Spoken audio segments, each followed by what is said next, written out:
Hello, hello.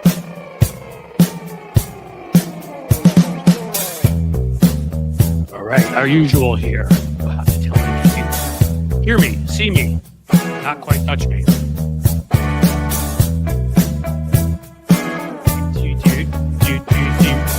Coming to you, of course, from Queen City, my friends. Radio City. But, you know, I use video too. You all hearing the dulcet tones of my voice? All I need is a yes, I hear you. Or no, Cliff. Where the hell are you? Clear and loud. Thank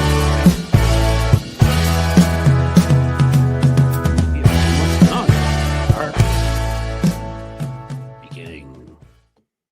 Holy moly. Does anybody really say holy moly anymore? We are here. We're live. Good to see you all. Saw a few of you in Tony's chat, which was fun. Saw some of you maybe on with Hal Sparks yesterday. That was lots of fun. Hal was actually sitting right here, and we were chatting. Probably the best chat we've ever had. I swear the delays that go on sometimes on the show. It is so much, modern technology is a wonderful thing, even though I screw all of it up. But being next to somebody and like seeing, being able to read sort of body signals and other stuff, helpful in conversations. You may have noticed that, in your lives with family and friends. On the phone, not as easy. If you're using various codes from World War II, even more difficult. I'm so glad you guys are here. It is Christmas Eve day. It is some combo of those things. So it's very kind of you to be here, particularly if you are of the Christian faith. And if you are, Merry Christmas. But look, today starts Hanukkah too, doesn't it? It's like a barrage of religion. So, also happy Hanukkah, happy Kwanzaa. I don't know when that is. I apologize, but I know it's coming. Happy New Year. Happy Valentine's Day. Okay, we'll stop there. So you can hear me. We're good. I think we'll get right into Cliff's note, and because we're going to be having the great Malcolm Nance join us. We're going to talk about some resistance methods and some things going on around the world. So I want to talk to you today about Republicans in disarray. Woo! I know we never talk about that. It's always Democrats in disarray because the New York Times really enjoys talking about that. Not that most of the time what they're talking about is accurate. It is normal political disagreement, infighting. These things happen. Whereas the Republicans now are pretty constantly in civil war all the time, fighting each other, right? Trump and Mitch are fighting each other. Marjorie Taylor Greene and the Loomer are fighting each other, probably over Trump because he's so hot. He's so cute. Did he pass a note in study hall about me? And of course, we also have Elon Musk. He's in a huge fight with Charisma. And I think Charisma has won and defeated him and left him without. But right now, you've got a number of Republicans speaking out. We saw what happened when Elon Musk sunk originally the House bill from Mike Johnson, and that sent Chip Roy, if you know that bald, crazy mofo, that sent him into he exploded on the floor and started screaming at his own party about how they were responsible for $5 trillion more in debt. And everybody's like, you're not supposed to tell anybody the truth, Chip. You're supposed to hide that. But Chip was just getting started, and he's like, these are Republicans, and you can't make excuses, and we're not paying for 110, billion of it. And he went on and insulted his own party. And I would say it was rather enjoyable to watch it. Big one, though, is Don Bacon. Don Bacon, folks, if you don't know who he is from Nebraska, that 2nd district that we often win in the presidential race. Is a swing seat. And he's been defeated before, but he's won most of the time. He's one of the last of the sort of old line Republicans left who is not MAGA. He has spoken out against MAGA numerous times, and I'm not giving him any medals or awards because he votes with them a lot of the time. But whenever you see like 6, Republicans voted against the rest of the caucus, or 12, he's pretty much always among that group. And he just decided to open up a can of whip arse on his own party, which I thought would be fun to share here. Over at the site Mediaite, if you're responsible with it, they had a whole write-up of what he had to say, went on TV, and made clear the Republican divisions, the fissures, if you will. Not a certain kind of fissures that I can't say out loud here or I'll get demonetized, but I'm getting that. Okay, so Bacon went on with, it's probably Fox, right? Let's see. Who do you go on with? News Nation. They're kind of conservative. I'm not sure what they are yet. but they definitely lean conservative. And he expressed optimism about the next Congress because of the Republicans leaving. Like, that's what he's happy about. He said that declaring the Republican Party would be a little bit better off with, quote, 3 of the most volatile people gone. That's right, 3 of the most volatile people. Who could he be talking about? First guy is a guy named Matt Gaetz. You may have heard of him. A report came out on him recently, and if I were to read any part of that report, I would get demonetized. I say demonetized a short that I did about it. I thought I would, I mean, again, there were just so many details in there that were hilarious. I mean, he's awful, and don't get me wrong. You have to find humor sometimes in certain things because he's so horrible. And I hope that he is prosecuted, although a lot of them are state charges, and I trust the state of Florida as much as, well, I trust my state of Ohio right now when it comes to being objective about going after Republicans, and that's a sad thing that we're all living through. But in any case, when it comes to Gaetz, I don't know. I don't know what I can say and get away with it. Let's just say there were ladies involved, and there was money involved, and there were, prescriptions involved that maybe he didn't get a prescription written for. And so clearly Gaetz fought with everybody. Everybody hated that dude. So he was one of the ones. But he's also talking about Stefanik, interestingly enough, and Mike Waltz, who I don't even know anything about. He's a congressman from Florida. Seems like a jerk. MAGA, or whatever. So he had to say, they had an ambitious agenda, but it may shrink now because they only have a 217 to 215 lead, and that's not even true. What's her face? I can't remember her first name, but Representative Spartz, the one from the Ukrainian American one from the Indianapolis area, has said she will not caucus with Republicans. And really, I'm not sure she's all there. She hasn't explained why in any coherent sentence, but I don't care. 216 to 215. Good luck, Mike. Mike Johnson's have to spend a lot less time monitoring his son's certain proclivities for various nighttime activities that involve the use of a lot of body lotion, because in the end, he's going to have to pay attention to keeping that 1 vote majority. And I think it's going to be kind of tough for him. I mean, they literally have 0. 0 is the margin. They cannot lose a vote at all. If I were Democrats, I might even go have a talk with Don Bacon or somebody like that and be like, come on. You seen the losers over there? I mean, treat it like a college party. Like, you see the dorks in the corner? Look at them. Look at Marjorie Taylor Greene over there. Look at Lauren Boebert. I mean, you ever seen what she looks like when she's watching Beetlejuice? You want to go hang out with them?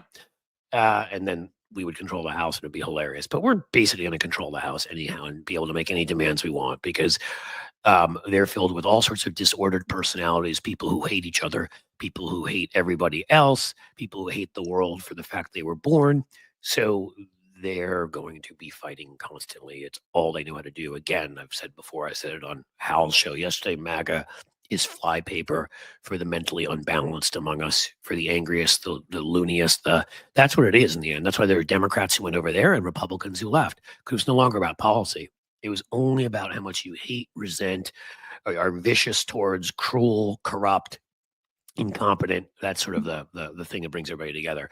In any case, Mr. Bacon, Congressman Bacon, which makes me hungry saying his name, but in any case, he went on to say the Republicans would, quote, have to have a bipartisan spirit generally in the House and the Senate as a result of their small majority. That's a nice way of saying the Democrats own us in the House. So if Democrats can just keep it together.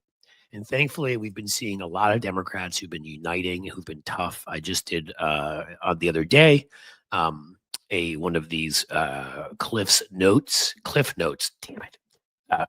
Again, I got to say it the right. Cliff Notes on on the Maxwell Frost, who's just ripping Elon apart, which is inspiring others. I'm not saying everything's been perfect in terms of who they've chosen to, and I've spoken to this already, speak when it comes to certain chair or run certain chairmanships. It should not be on seniority. It should be on communications, talent, and all the things that actually make us win elections that we should win.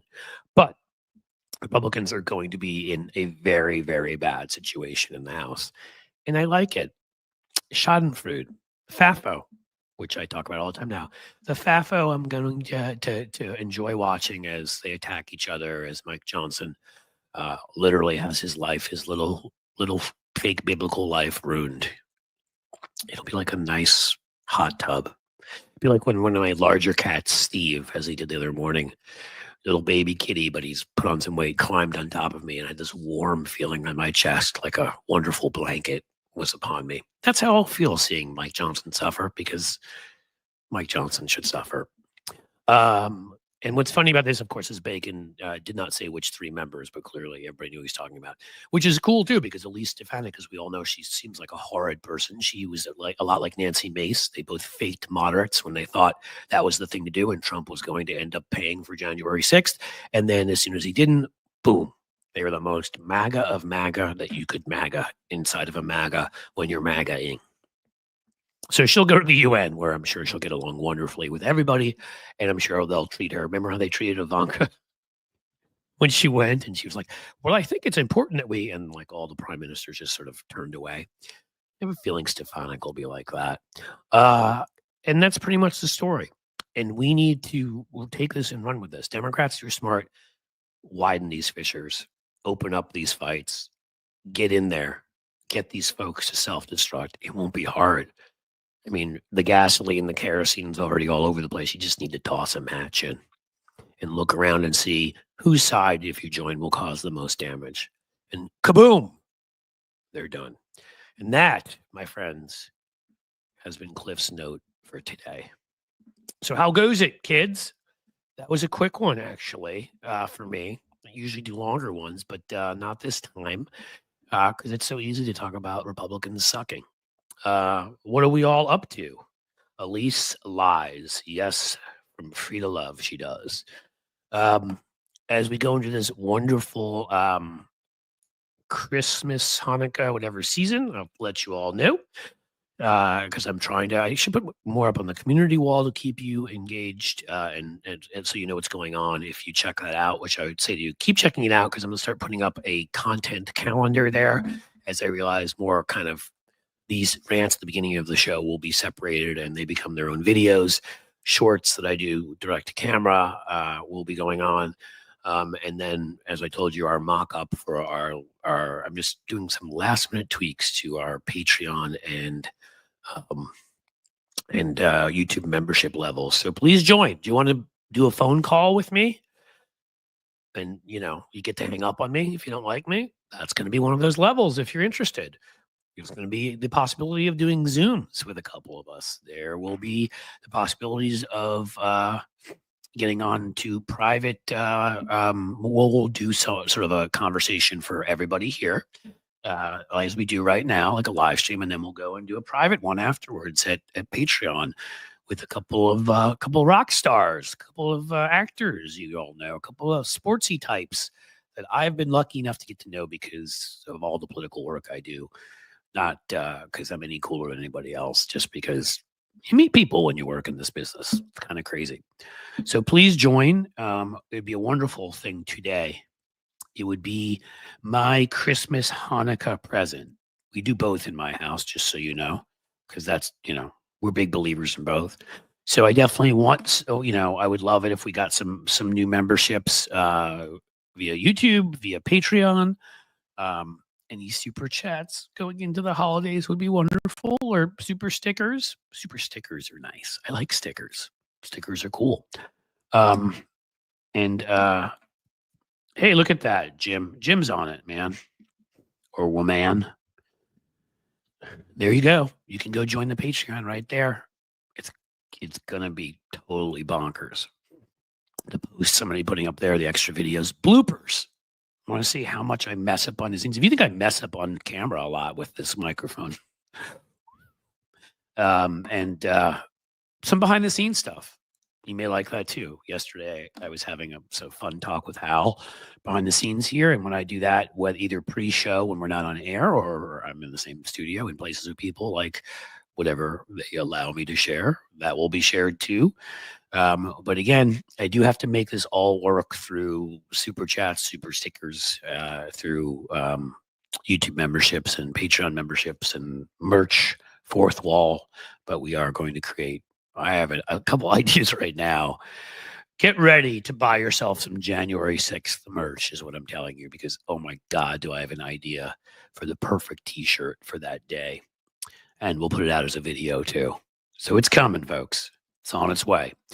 Little programming note. I will actually be so I will be off for the Christmas. I hate the Christmas. I hate it. The freaking Christmas. Sorry, I can never think of Christmas again without Melania's little complaining voice. But off tomorrow. I'm going to decide.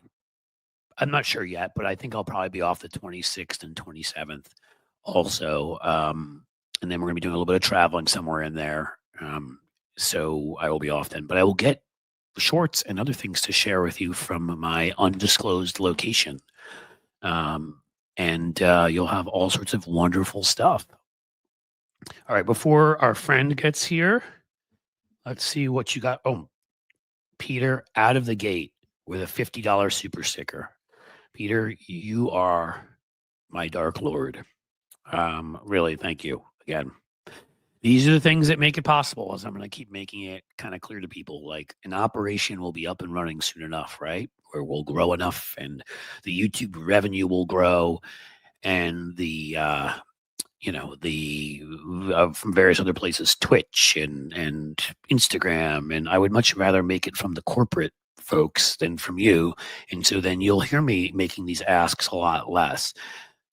Thank you so much, Nikki Oliver, for the 99-cent super sticker. This is about keeping it all going right now, because we're big enough that we're starting to get revenue from YouTube, but there's also overhead. Like when a mic breaks and you suddenly have to buy a new one for a couple $100. It ain't nothing. So that kind of stuff happens. And that's why I want to just keep everything sort of cruising forward. And again, eventually, hopefully, when I'm making my money from all the corporate folks, I will ask nothing of you. But just in the interim period, next couple of months, it's probably just going to have to be this way. And I promise I will make it worth your while. What else we got? Nice, Peter, from Michael McAndrews. Thank you for doing that. And cool, Nikki from Michael McAndrews. And Michael, you have been quite the generous individual yourself. I almost feel like I need to point out how amazing you are every time for that amazing super chat you gave me here probably a week or 2 weeks ago. And then Hal yesterday on his show. You seriously, you do. What can I say? All of you, but like, this is what allows us to do this, because there aren't any left-wing billionaires giving us money. It'd be nice. I'm right here, George Soros. Mailbox is open. Send that check. Kelly Anderson has become a YouTube member. Thank you, Kelly. This is in the same spirit. This will be important. And Vicky Heathcote, if I'm pronouncing that wrong, please let me know. Thank you so much for the $5 super chat or super sticker, super chat. That is incredible. I have a sort of Malcolm Nance sighting, but I don't see him. Your camera may be off, Malcolm, if you can hear me. Oh, look at that.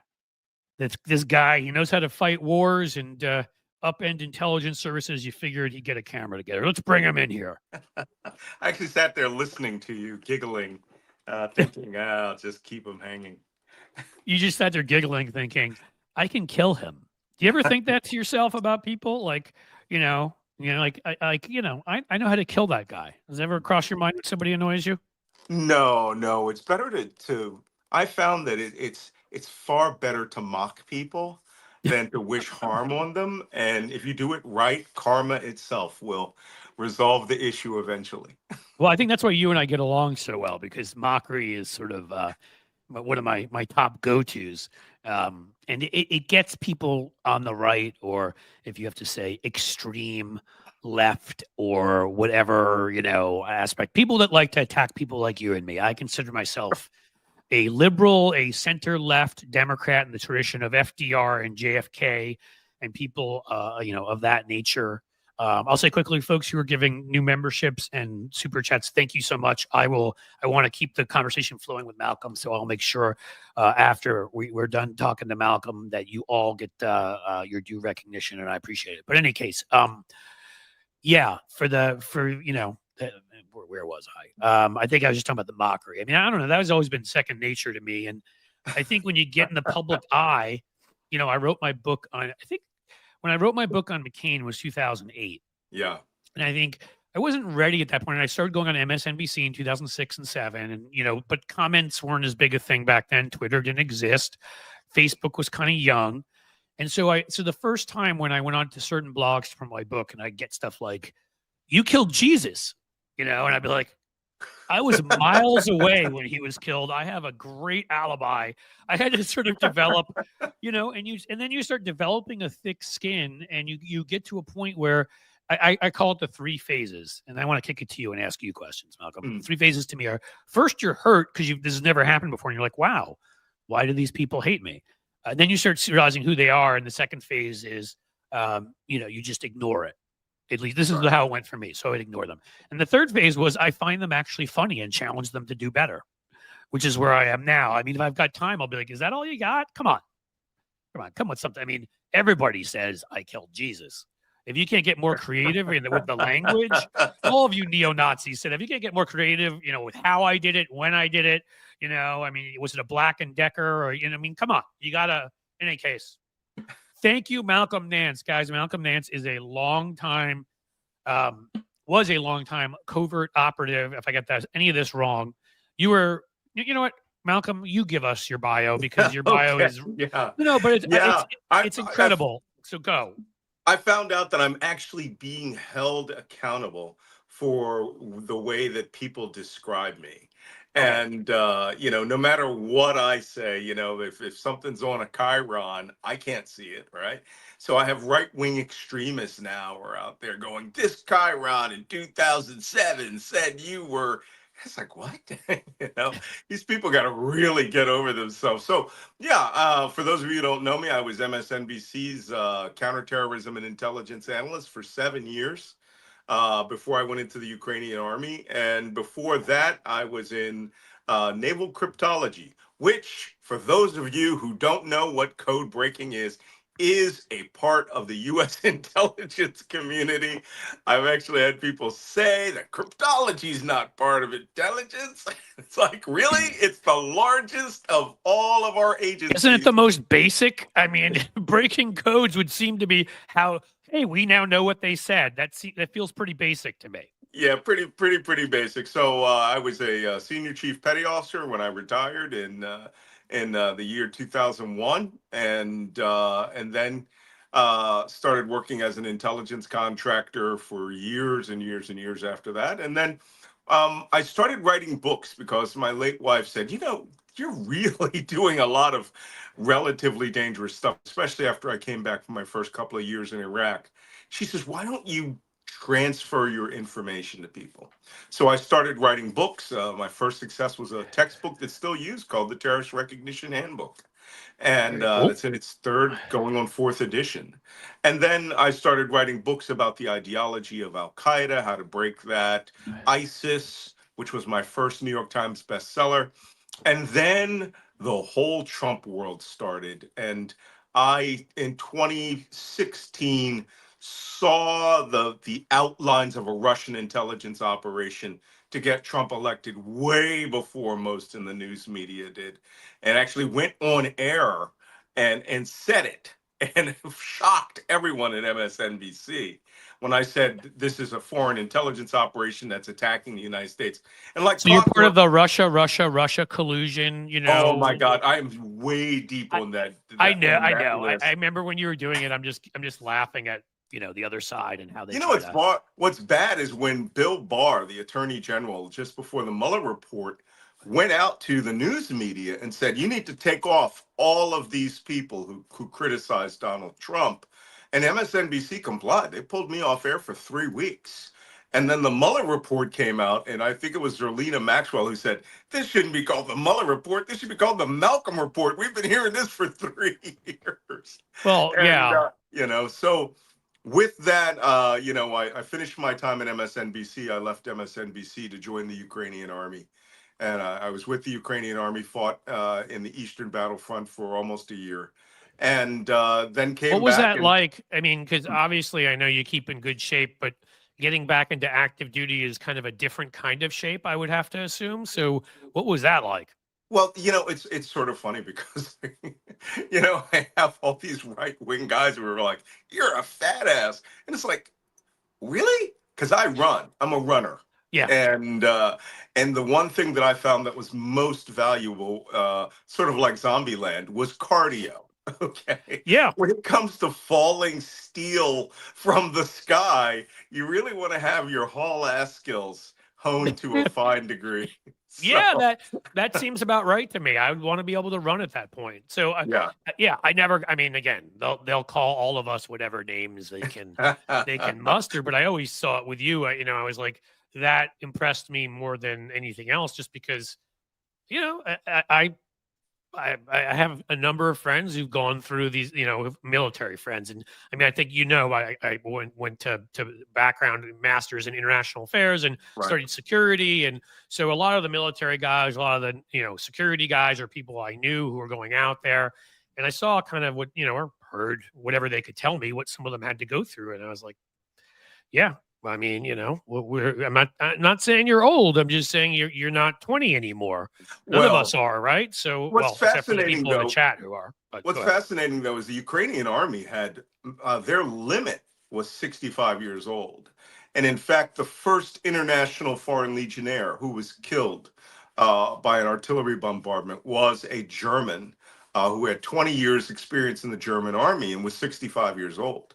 So I was on the young end of that spectrum of the There you old go. guys when I got there. But for the most part, I was fit. I had experience that they wanted. I didn't work in Sure. Ukrainian regular infantry until about 4 months that I was there. I was working in Ministry of Defense Intelligence, doing whatever it was that they wanted me to do. And in fact, one of the things they wanted me to do very early on was recruit international legionnaires. And that's when I went on MSNBC in uniform in the middle of an air raid, 2 in the morning in a snowstorm, and said, Anything else? "Hey, I've."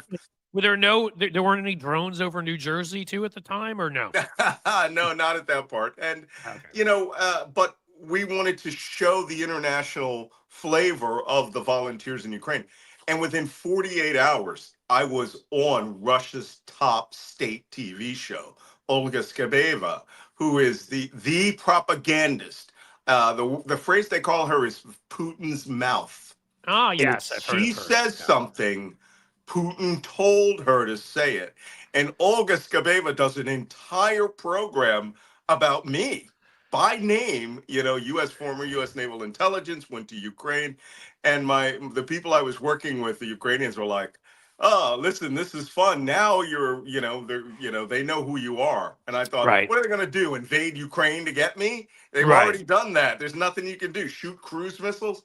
So, but they used to joke, if you get a cold, Moscow did it. If you fall and skin your knee, Moscow did it. If a truck runs you over, Moscow That's did right. it. No, I'm well, like, okay, I get the message. All right. I'm going to be right. useful after my death. Well, yeah, I know, right? Like no fifth floor hotel balconies and no tea. Stay No. away from it. Stay away from that stuff.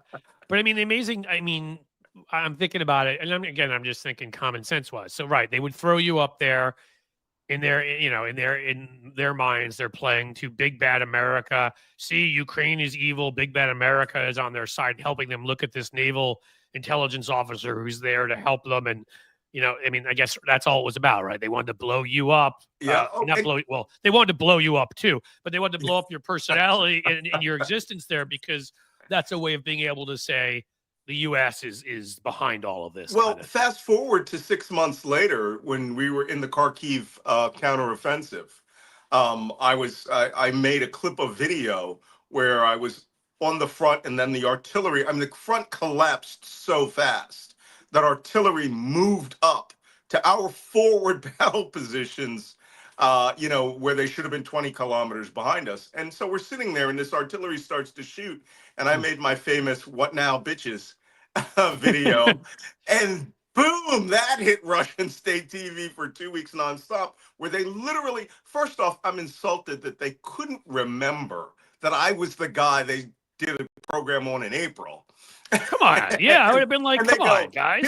here's black English-speaking NATO officers leading the Ukrainians, and they're the ones who Right. smashed our front line. And I'm like, call Olga Skabeva. She'll remember me. Right. Of course. I No, forgot. Right. one They have to black play guy the looks just like. racism too. Of course, you're black. So that, I mean, I can only imagine if I was there, they would have been like the Jew who's, I mean, they play into all that, Oh, all that they've kind of done garbage. that. We've had Yehuda Ben Aria, or no, Ari Ben Yehuda was a mixed race Jewish fighter Oh in the gosh. International Legion, and they were like, Mossad is funding this, Right. this unit. We're like, hey, Mossad can fund me, bring I it know. on. We could use anything they'll send, and but that's how propaganda works, right? Right. Right. And I mean, you saw it with Zelensky. I mean, obviously that's a gift to them. His being Oh, Jewish yeah. is something they've blown up as much as they can. Because I mean, this is the place of the protocols of the elders of Zion. And That is I know so. enough. You could, I'm sure, give a recitation of all of it, write a book on it. But the Soviets very much used anti-Semitism in the 60s and 70s Yes. because that was part of their plan to split the Western Alliance. I mean, Yeah. and And anti-Semitism in Russia is so deep and so historically yeah, ingrained. Protocols of Elders of Zion were written, I believe, in 1905 by yeah, the sounds about right. Tsarist intelligence agency, the Chekists, and the Soviets were like, "We can run with this." Yeah, right. I mean, they'll just keep it going because you're right. If it's so deep in a culture where they're saying that they can keep I mean, people love to play on ancient animosities, right? I mean, Mm, I'll never forget. And again, I know a lot from my background. You're the mm, pro. So if I say anything, correct me. I don't get sure. offended. But I'll never forget, forget with Milosevic, for example, trying to point out when he was going to kill Bosnians, like that they had taken this land from him in 1320 or whatever it Oh. was. It was still playing on that animosity over that. It was just amazing. Yeah, when I was in Bosnia, which was really surprising why they put me there, I was more of a resource, an intelligence resource manager. Let me use phrases like that. Yeah. Until the the Arabs and the Iranians started showing up in the Bosniak army. We realized one of the phrases that I had optimized for my briefings was that I had gone to Yugoslavia in the mid 1980s. I think we were only the second U.S. warship to ever visit since Yeah. Tito, since 1945 or something, Yeah. and we were there much longer. The other ship was there for a day. We were there for almost a week. And we took the tours. We went up to Sarajevo. The Olympics were just happening, and Yep. all of this was going on. And I learned this: Yugoslavians are Serbs that don't go to church, Muslims that don't go to mosque, right? Right. Croats, Croats who don't go to Catholic church or either. Right. Yeah. right, at all. But everybody drinks Slivovitz, right? And then when the Bosnian War started, it was Serbs. We're freezing a little bit, Malcolm. Let's hope we come out of that.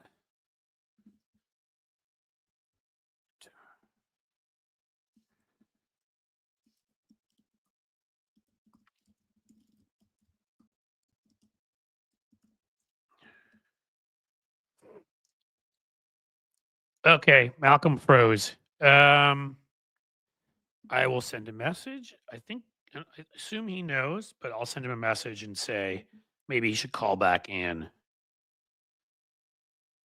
I do have this on my highest. What do you call it? Yeah, he's gone. Okay, he'll come back. I do have it on my highest internet, so it's not a problem because my internet here, when I'm on the good one, is pretty fantastic. So you can all still hear me pretty well. Yeah, I'm good. Malcolm froze. Okay. I'll shoot him a note and maybe he'll come back on his own because he is an entertaining dude. We don't want to lose him.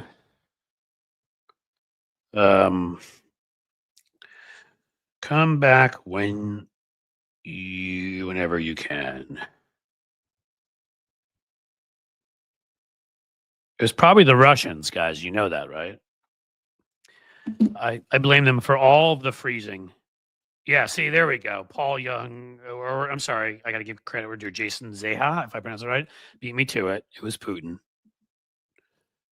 Oh, no, you said I got loud and clear. Well, that's good. Quantum Cricket, thank you. It was Putin. Or Elon, yes. Well, Elon and Putin are sort of interchangeable at this point, except for Putin actually has more personality, which is sort of embarrassing. Malcolm, that's why I loved talking to him. He's done things, man. I thought I'd done things, and again, as I think I told you all, I had a certain level. I don't even remember; it wasn't high of security clearance to go and just do democracy promotion work. When I would speak to foreign dignitaries and journalists and students and populations on TV and whatever. I did a big trip to Romania. We're on the edge of Ukraine, in fact. When we were in part of Romania, like right on the border that reached Ukraine, we're speaking to both. And then these digital video conferences that I did, where I didn't even have to leave anywhere because this was pre FaceTime. It was the coolest thing in the world. You could actually like talk to someone and see them on video. Yes, I'm old, guys. No, I mean this was like the 2000s. I want to say 3, 4, 5 period. So yeah, you actually during that period of time like could do that, and I couldn't do that from anywhere else. It was the coolest thing. So that was fun. But your sound is good, Cliff. Yes. Well, this is the new microphone, by the way. I was borrowing the one from the guy down the hall, and it was so good that I got another one. Let me see if I got an answer from Malcolm. I hope all internet didn't go down because that would be sad. I'll check if everything is okay. Luckily, I'm here. Oh, we get him back. We got the man back. I'm going to add him to the stage. There you are. We just guessed it was Putin that did it. It's always the Russians. See, it is everything. Or not charging up your phone. So or not charging up your phone. That's the Russians too. I believe the Russians did it. They did. So remember, I'll say quickly, and then I'll let you continue. For the people that are younger in here, remember that cool 10-year period of time when Boris Yeltsin was always drinking and Russia was fun again and was cool, and he defended democracy, stood up to tanks when the old guard tried to take over. He and Bill Clinton were like best buds, and we all thought, hey, Russia might actually become a cool place. Putin had to ruin it all. All right. In any case. Yeah. Well, Russia was Russifying, and interesting time because some of the characters who were there who were in Russia at that time, running newspapers and magazines, Westerners. I believe Glenn Greenwald at one point was over there running a magazine and just having an outrageous fun time exploiting Russia. But these guys who were there early on, who thought that this was a country that was going to embrace democracy, they embraced capitalism. That's a very different thing, right? Right. And now they are what they are, which is a crony capitalism too, right? They didn't embrace the capitalism of, as we know, with come on, the guy who took them on because his client was killed. That we have the sanctions. Right.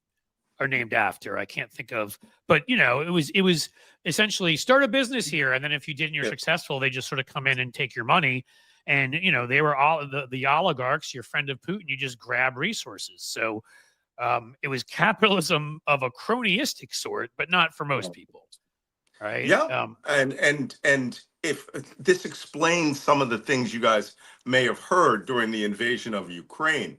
One of the first Russian positions we took on during the Kharkiv counteroffensive was at a former Ukrainian space science center, a radio telescope, one of the largest radio telescopes in the world. And when we took the facility, I knew exactly where the commander's bunker was because it was lined with boxed washing machines and dryers that they had looted. And he didn't take one, he took 10. Right? And this was his cut to go back and sell them on the streets because, Russia the infrastructure of Russia is still Soviet. It's Right. not, it was never really improved. So most people still do their laundry at communal laundries. They're not done in their house. So even in 2022, a washer and dryer was an insane luxury. And that money never trickled down from 2000, when Putin became first prime minister, then president, never Right. trickled down to the people at all. So what you're saying is every movie I've watched, from The Saint with Val Kilmer to Jason Bourne over there, is pretty much accurate in its depiction of what Russia looks like. I certainly think the Jason Bourne part is accurate. My only problem with movies like that is that they have this unrealistic belief that the police really listen to their radios and will respond Right. to these things. If you leave a bottle of vodka on the street corner, no one's coming to come help you. So I got in trouble with Dark Shabdu here for putting up Magnitsky Act. That's what I was trying to think. That's correct. I couldn't think of it, and yes, thank you for that. Bill Browder's lawyer. Yes, that's what I was trying to think of. Like, that was about that, right? Like, they could just come on in and, hey, give us all of your money, or if you think your business is doing well, we'll just kill you. Well, Khodorkovsky is the big character who ran Russian TV and radio stations, and Putin just came in and said, I'm just seizing all of your assets. He was in England and managed to remain in England and not walk out of a 20-story building. So, Nikola Khodorkovsky is very, very lucky to be alive, even though he lost everything. Now, why did that? Because he was an oligarch, right? Is he the one? Did he own Chelsea at one point, the soccer team? Yes. And that's what I thought. So, I mean, life was good, all of that. Did he stand up to Putin was it because a couple of them spoke out against the war, and that really pissed Putin off? Was that what happened with him, or was it something else? Well, it was mainly the criticisms on television of Vladimir Putin, and the breaking point for all of Russian media, where Putin is doing what they're doing for free for Trump right now, was the sinking of the Russian submarine Kursk, which was an accident. Submarine had an explosion in a forward torpedo compartment, sank. Men were alive for hours. He wouldn't take assistance from NATO. And, that was so, but people were coming on TV for the first time and asking questions that you weren't allowed to ask in the time of the Soviet Union. Saying, why is my son dead? What did the Navy do? Why aren't you taking assistance? And Putin was like, we're putting an end to this. This is, sorry, my no, fix it as you will. Just make sure it's charged, and we're all good. Charged it is. And he said, we're going to put an end to this, right? And then they seized Channel 1, which was the top news channel in Russia, and turned it into a variety show channel, action films and variety show. Therefore, he got rid of all criticism of him in one fell swoop, and he just seized everyone's assets. If you were a billionaire and you criticized him, he just took everything. He nationalized your assets. And I assume if they did like a mockery of him on the variety show, we'd have a V for Vendetta type situation. Oh, yeah. Where they were just coming. They're not going to let that happen. No, not at all. So, what did I want? Oh, I wanted to ask you something related to this. Okay, so with Russia and I know Putin's backstory, right? I mean, from St. Petersburg he had been a KGB guy, and I think Yeltsin was so sick that he couldn't, he was just anointed him the next guy, because I'm sure Putin was a big pain, was an Elon Musk type pain in the butt that just probably kept bothering him and saying, are you okay? Sorry, just my contact got something in it. Oh yeah. You mentioned Putin. I got so caught up in, you just felt so sorry for him that you tear immediately. The funny thing is, I wrote quite extensively about Putin in my book, The Plot to Betray America, which was about Team Trump cozying up to the Russians. And interesting thing about Putin, he went to a KGB open house when he was 13. And he really wanted to join the KGB. And, they laughed at him and said, okay, kid, go to school, get a law degree, then come back. And he did exactly that and became a junior KGB officer. I went to Germany. I went to his office in Dresden, where Yeah. he, you could sit Oh, right yeah. where He was stationed he worked. in East Germany for a while. Right. Yeah, Right. in Right. East Germany. And unlike his fellow KGB officers who were just there to drink beer and get Western goods, he really believed in the art of manipulation. He was a real human intelligence officer who liked the game. And So many of these people who were there when the fall of the Soviet Union happened and the fall of East Germany happened, he realized he could blackmail and manipulate just about anybody. that's right. They must have And had a that was trove of his information. skill. Yeah. Mhm. That was his skill. So do you think, or do you know? I'll ask you either way.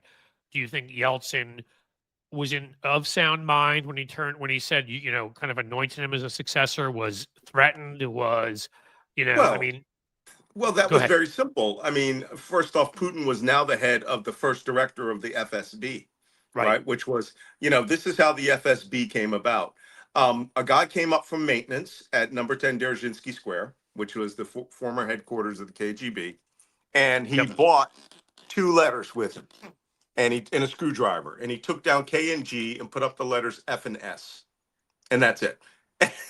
And then they That's right. You got don't have to a take the B down. It you don't saves some even money have to that way. take the B down. So, and that's how the budget increased as well. Wow, I'm having real uh, articulating arm problems here today. But Putin, as the first director of FSB, went to Yeltsin. Yeltsin was under investigation by the state prosecutor general for corruption with himself, corruption with his daughter. And Putin, I guess, went to him and said, I can make these problems go away. You'll have to promote me to prime minister. Yeltsin agreed. And Putin had two women seduce the prosecutor in general. And there was a video of him in bed with these two women that weren't his wife. And So he it was had him from broadcast that. all over state TV. Yeltsin, being eternally grateful, made him prime minister. And then the mysterious bombings of apartments occurred all over Russia Right, blamed on and Chechens. We're still. I rage still on think. Chechens. And Okay, I don't Putin know if this became is. president. Yeah, I was going to say I don't know if this is a classified kind of thing you can't speak to, but I Oh, mean, I see it the was problem. too much perfect timing. I have always been sure that Putin was behind that on some level, but maybe you know something else, or maybe you just can't say anything. I don't know. Well, Say whatever you can. not from a classified basis, just only from my own research and writing that Putin, there was a lot of evidence, two incidents where FSB officers were caught planting explosives. And one, they claimed it was an exercise. The other one, the device didn't detonate, and they were there trying to take the explosives out, if I'm not mistaken. So it's not a conspiracy theory. I mean, it all worked in Putin's favor. It was the Well, right and shot if there's fired that they evidence needed. too, right? I mean, I'm sorry, there can be a lot of people involved in a secretive, plot, and if there's evidence of it, like there were secretive plots to kill Hitler. Sadly, they Right. failed, but they weren't conspiracies. I mean, they were, if you use the term in that way, but it wasn't a conspiracy theory. It happened. Rommel was killed because of it. I mean, Right. like Yeah. it was legit. Well, so yeah, I mean, I've always believed that. And I always wondered about the Moscow theater too. Do you think that Yeah, the was Novosselsky Theater siege. No, I think that was legit.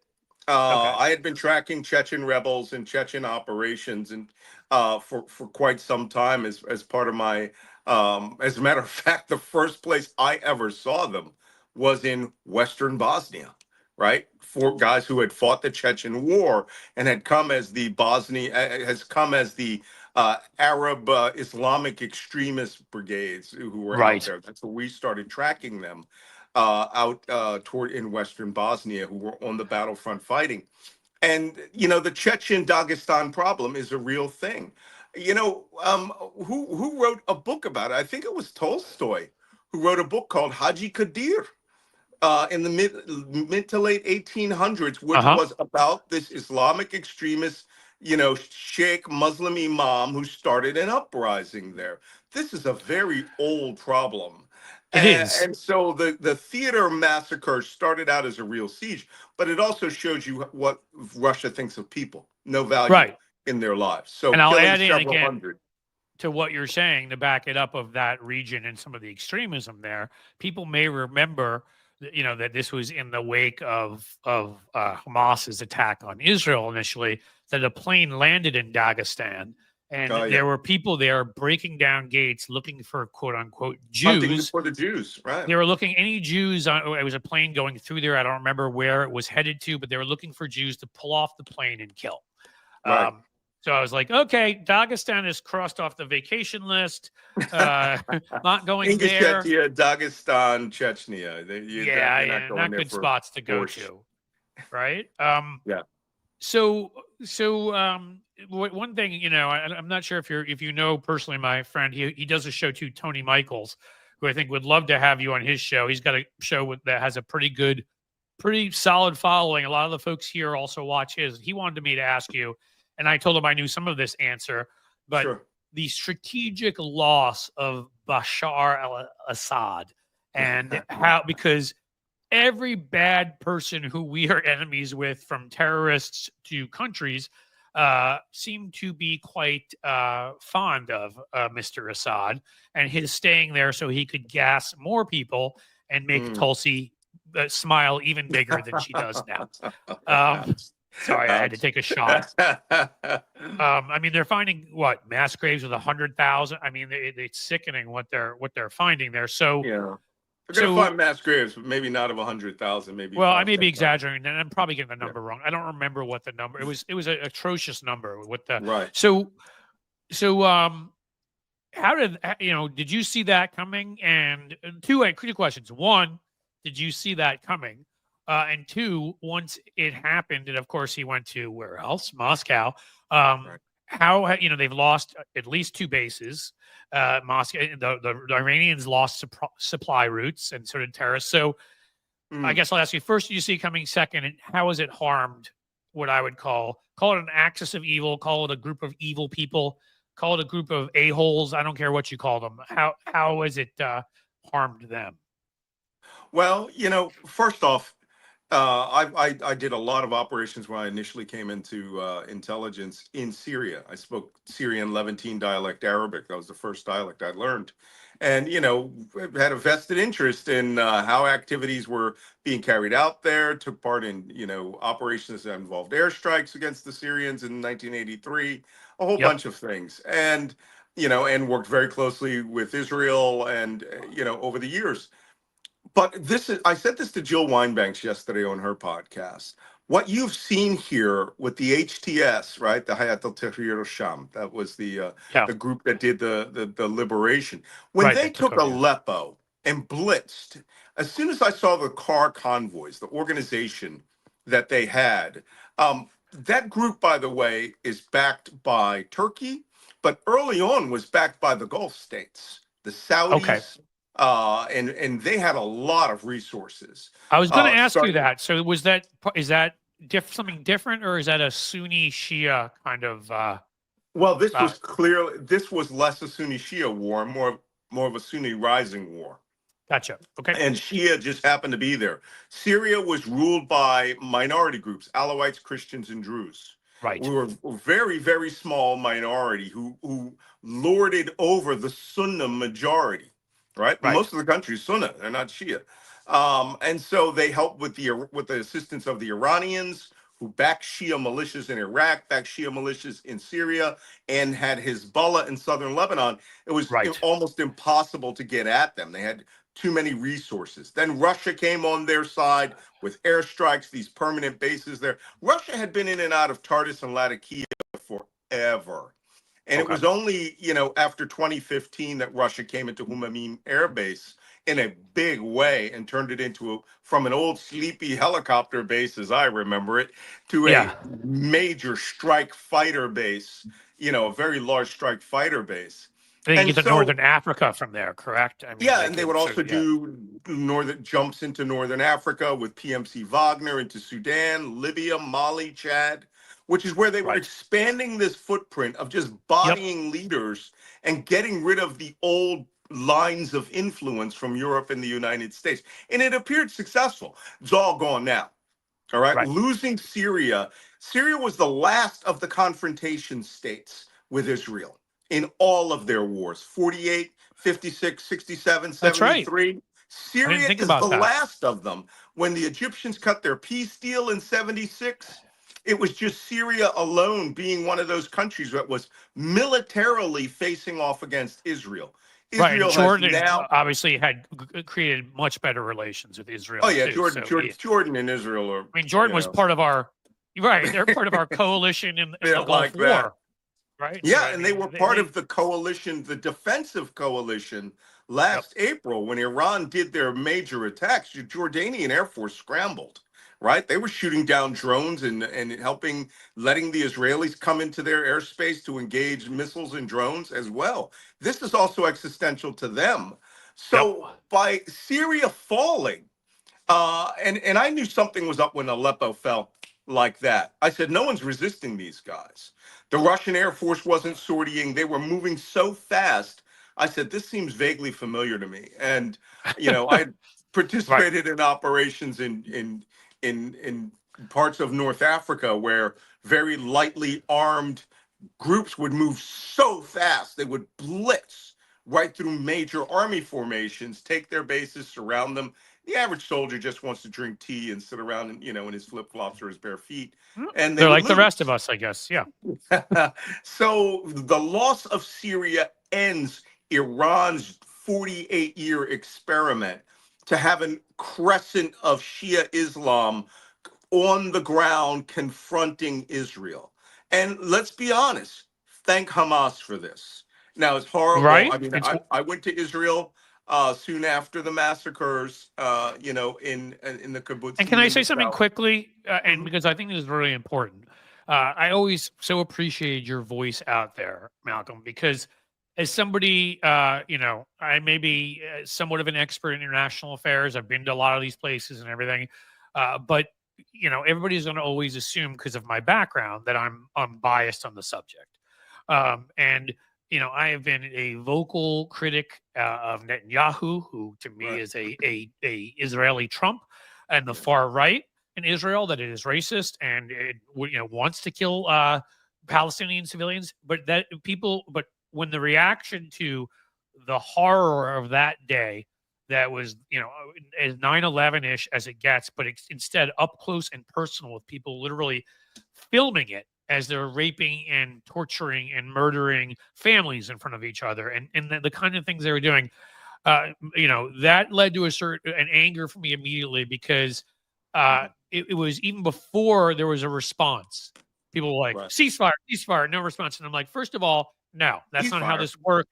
If you're That's not attacked how by this people, works. and exactly, if you're attacked by people and your civilians are massacred and tortured, no. But second of all, you know, when you started to see the, sort of some of the elements of the Free Palestine movement, look, not wanting Gazan civilians to die, I agree with that. Not wanting Mhm. anybody innocent to die, I agree with that. But the people that didn't see this for what it was, who I just don't think had the foreign policy background, which was an obvious op from the beginning, Hamas supported by Iran, Iran supported um, by Russia. Russia. And I tried Mhm. to point out to people, and you helped me amplify when I was doing some of this work, when you know, which Russia was trying to get people to look away. And Right. I've pointed this out so many times on here. You know, one of my last big PR clients was a group called Birthright Armenia, Mhm. and what we were doing is an art soc trying to prevent Azerbaijan from marching in another right, you know, another kleptocratic extremist, you know, leader from going into these ethnic Armenians and kicking them out, ethnic cleansing. And that where Aliyev, their leader, where was he the day before he gave the go ahead? Why he was in Moscow meeting with Putin. That people couldn't understand that I was trying to make the argument that all of these things, whatever you think of civilians on the ground, nobody wants civilians to die. But you Right. have to look at a bigger picture here of what they're doing to try to get people to look away, you know, from Ukraine and what they're doing to destabilize the area. So from Well, I there, I'll mean, kick it to look, you because I appreciate sure. you speaking out and trying to explain to people what was actually going on there.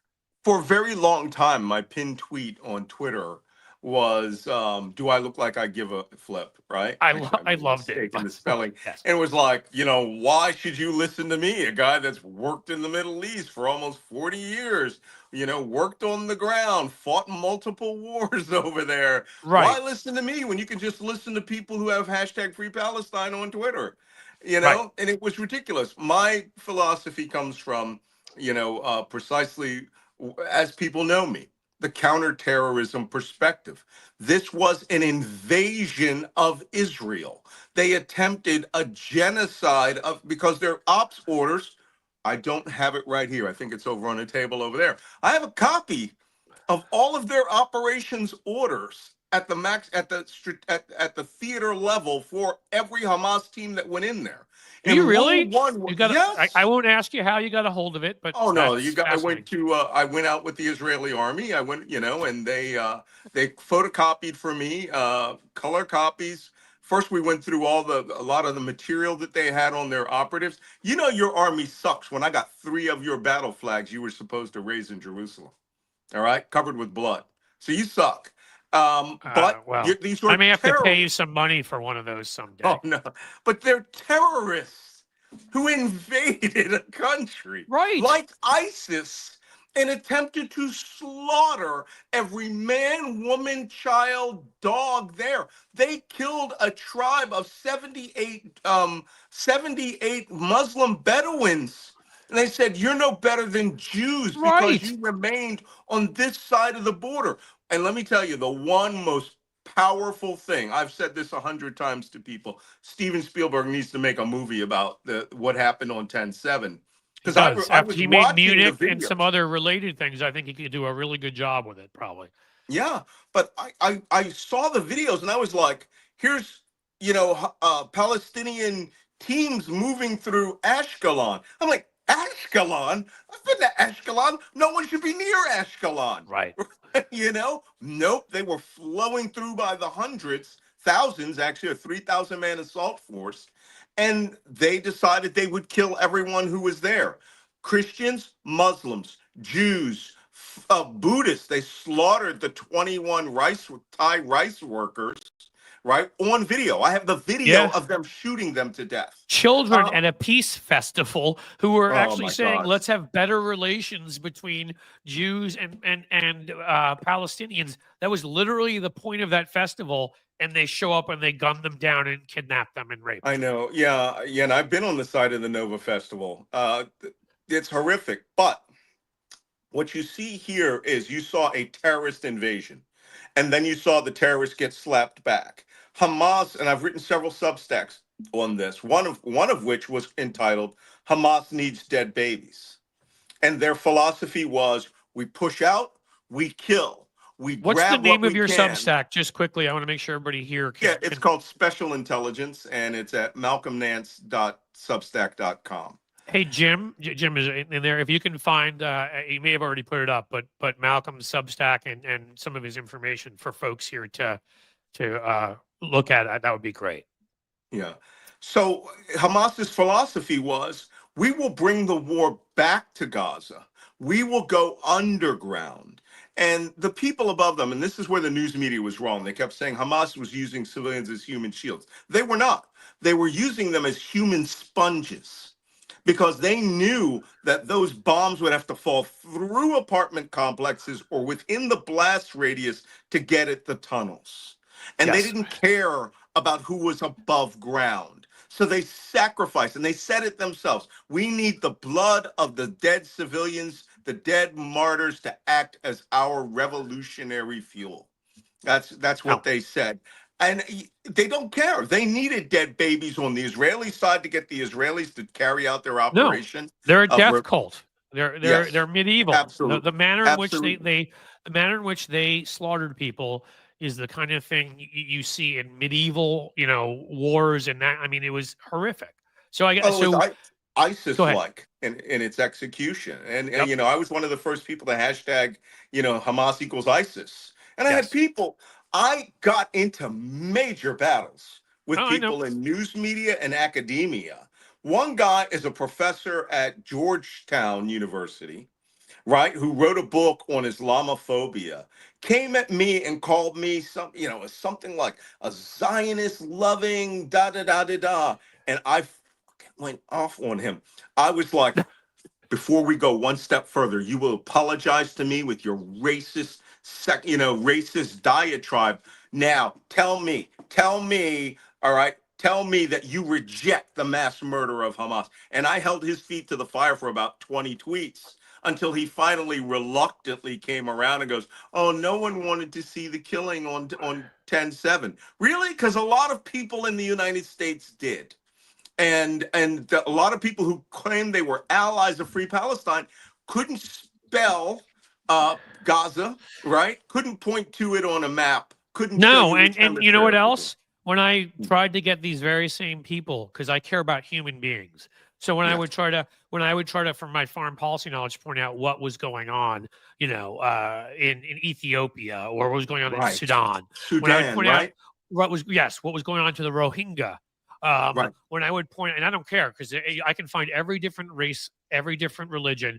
When I would point out, what Modi was doing, when I would point out, and then the big one, what was going on with Armenian Right. Christians, again, one of the Right. oldest Christian civilizations. So there was no free Crickets. Armenia hashtag. There are no kids on campus who are out there doing that. And Yeah, again, it and doesn't. Go ahead. what's worse is, I spent a good piece of my career. I mean, I grew up in Philadelphia. I was a Catholic kid that grew up in an Great Orthodox Jewish town. neighborhood. That's where I went You know? to college. Jim's always the best cheesesteaks. We can fight Right. that Where'd out you if go you to want. college? Where'd you go to college?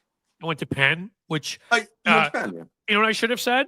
I went to college the same place as the guy who shot the healthcare CEO, the entire Trump family, Elon Musk, Cenk Uygur, Frank Luntz. I swear to God, at this point, I don't even know if I want to admit I went to Penn anymore. I'm only proud of John Legend. We have John Legend, and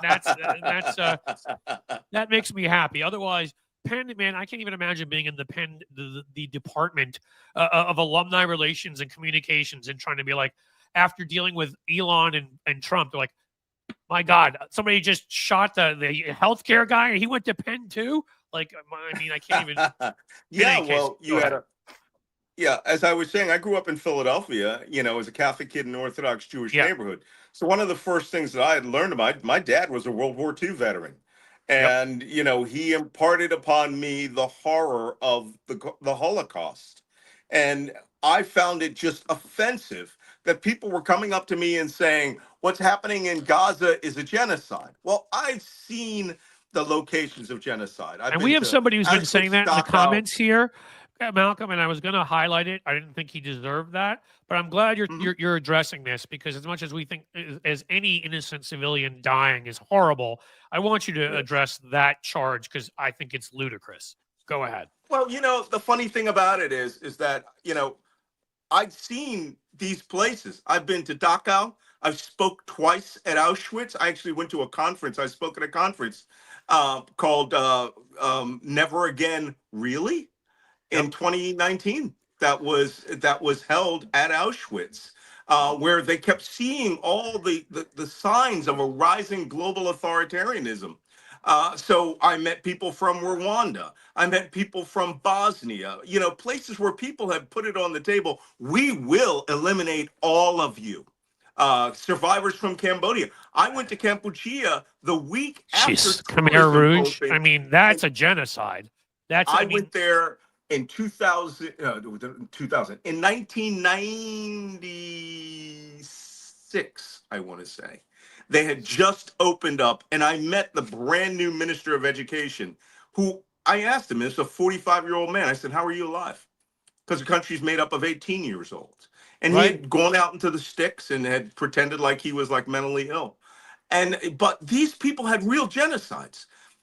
A war, by definition, is not a genocide. Right. Okay. Genocide would have been, Terminators, right? Just coming through every living thing. This war was a 100-meter war, which means it was fought every 100 meters, and Hamas chose the battle space. Hamas chose the means at which the war would be waged, and Hamas chose where and how they would confront the Israelis, which was everywhere, and knew that by restricting civilians' movements, that these people would die and hope that they would become obstacles for them, which is why Right. the Substack was called Hamas Needs Dead Babies.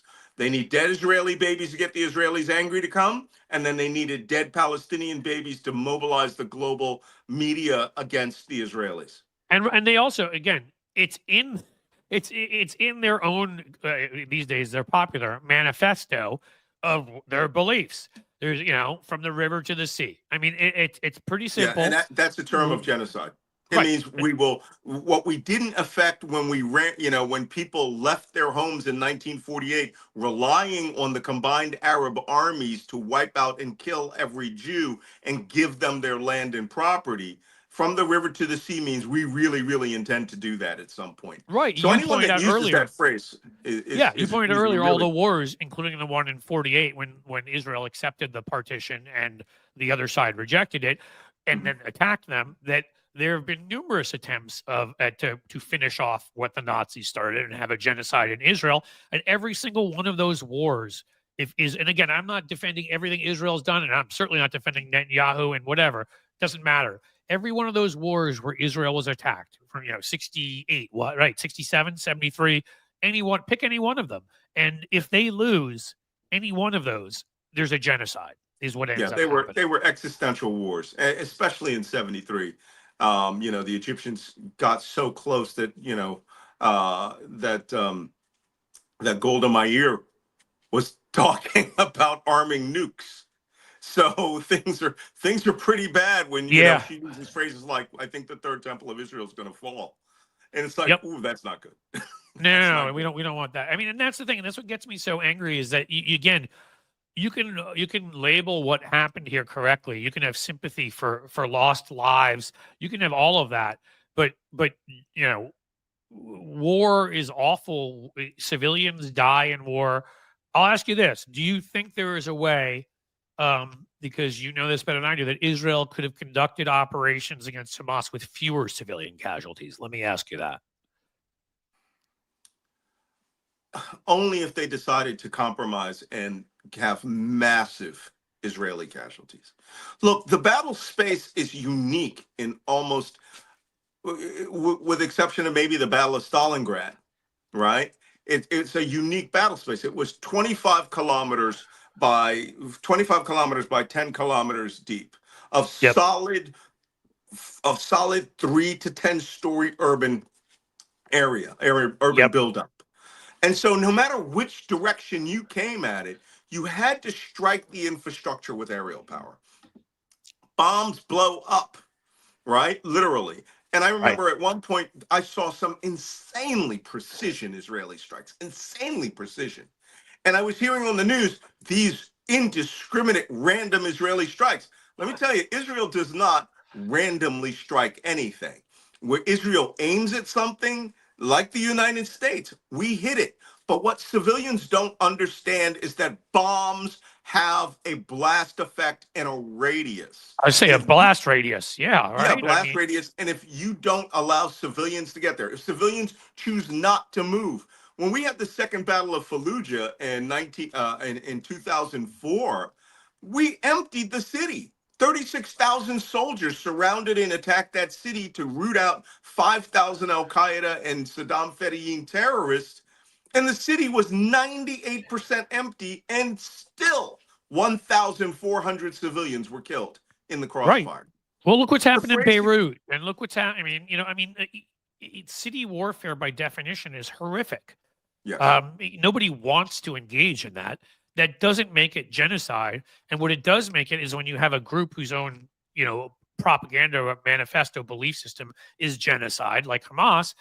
Again, they are purposely placing themselves where they can so the most civilians possible, as you wrote in your Substack, will die.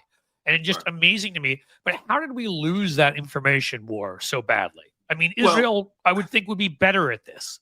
No, Israel really sucked at it. And I actually had an opportunity when I was there at the office of the spokesman of the IDF to say, you're really bad at this. Even though they reminded me of the Democrats, where they just think that people are going to understand it without actually explaining it. Without explaining it in headline terms. Yes. No one wants to read your fine print, right? Yep, they read It's chyrons and headlines. That's what people read. yeah. And so as far as Israel being able to do it in a better manner, I really think, and it's people are going to say, "Oh, that's awful." They did not use the entire force of the Israeli army. They did this piecemeal, sort of, what I call slow Pac-Man, Yes. which is how you have to do it. Israel mobilized 100,000 men in addition to the main force of the army. Israel should have mobilized 500,000 men and women, and they should have gone in at every angle and pushed to the sea. Now, Now, what would that have had? You would have had yep. 1,000 dead instead of 500 dead. Yep. There would have been. Now, that's another thing that I faulted them at, and I actually spoke to them. I said, you have enough resources in Israel that you could evacuate every wounded Palestinian to Ashkelon, Beersheba, to IDF medical facilities. You could have set up the entirety of the global medical support arena in Israel and said, "Hey, listen, anybody that gets hurt, we're going to bring you out. Right? We're gonna allow ambulances in and out." I don't like Netanyahu's methods. I think that he, by allowing this war to go past 1 year, is insane. Yep. It's insane. There are forces and tunnels that they're just starting to find. You wouldn't have had that problem if you had rushed, if you had come in at So every strategically, angle. had he committed more like from the beginning? But Yeah. that's the issue. Do we think part of this in the end was his doing what he thought he needed to do to stay in power? I wonder. Yeah, that's politics, and the methodological way that he did it, um, as opposed to getting the job done, really made me think that he was meeting political objectives. And they Yes. love him in Israel. When I was in Israel, no one faulted him. Whereas I said on day 2, Yes. on October 8th, why is Netanyahu in power? He should have had the decency to resign I was going because to he say, you failed at the failed, my fundamental man. job of protecting Israel. I mean, Hand it over to somebody else. Let them do it. It's an army mission now. Form your coalition government, but not you. And if he had done that, 90% of the global approbation would have gone away. yeah, now that's what I'm saying. And also, again, you can tell me if this is true or not. Read in multiple sources, but what can you trust at all anymore? Had he moved much of the defensive presence or at least military presence up into the West Bank area to protect settlers there who obviously were illegally settling and sort of ignored their southern flank? Or is that Yeah, that actually is a fact. He had moved 2 divisions off of the Gaza front and had moved them into the West Bank at 1 year before this operation. Also, there's the entire how can you put it, the malpractice of not listening to the ground level intelligence analysts and collectors who were going, "Hey, these guys are talking about seizing Kfar Aza, Kfar Berry, right? and they've got a unit that's tasked to go to Ashkelon, and they had run a drill 2 weeks before the invasion." And people say to me all the time, they were like, "Oh, well, that's just a breakdown in the chain of command." No, it isn't. I've been to Israel, almost married an Israeli once, way back when. It is 2 things: arrogance and misogyny. And let's be honest, they can be a little misogynistic over there. Yes, yes, And they they don't can. want to hear from some junior lieutenant or major who comes to them with this revelation, because their arrogance says this, right? They wouldn't dare. Well, when I approach an intelligence target like this, my mindset is always, oh, they could get away with this. So Yeah, what do right. we do to prevent it? I mean, they wouldn't dare. If you ever have that mindset about anything, sounds a Mhm. lot to me like, Condoleezza Rice saying, well, we had no idea they could fly airplanes into buildings, except for the 12 different warnings you got, and the time that Or the terrorists took over a plane and tried to fly into the Eiffel Tower in France, and hell, even what's his name wrote a book about it, crashing into the Capitol. I can't even think of his name right now, Tom but Clancy. Thank right? you. Like Debt of he thought honor. of it. If he thought of it, you could have thought of it. Well, I she mean, should have thought of it because an airplane crashed about 150 feet from her office into the White House at yeah, one point. A light airplane did that that's back in the right. 1980s. That's right. I So forgot don't about tell that. Yeah. me that. I'm sure you got it. That is part of your briefing. But this is it's not a lack of imagination. It's a lack of your imagination Right. being able to process what your intelligence community is telling you. And You this is need to why come in with an we're open mind like you would anything else. When I've worked on run political campaigns, strategy, this, that. If you come in with your biases and you're so sure that this couldn't happen, that's when you lose. yeah, You should be open to the absolutely. idea that anything can happen. Let your intelligence, let your data, let experienced folks tell you what's going to happen, and you figure it out from there. It would seem to me. Right. But Absolutely. so with all of that, we were going to get to something important, that I think probably unify everybody here, which is you were developing a plan and how you believe we should react to the inauguration of our own extremist lunatic nut in this country. And I figured we wanted to have you on to talk about that. Sure. Yeah, I wrote a Substack last week, which I'm going to restack after Christmas because people just aren't paying attention to it. But it's Yeah. called, How to Start a New National Resistance. And Mark Elias, the lawyer, Uh-huh. who's doing brilliant work, said the Democrats, the progressives, liberals, never Trumpers, need to create a new opposition. And the opposition needs to be synchronized, synthesized, and work together. Yes, because that's the job of the Democratic Party in the political body. When I Right. say a resistance, I mean you, the individual, Yep. your mindset, your posture, how you are going to face this world when it comes.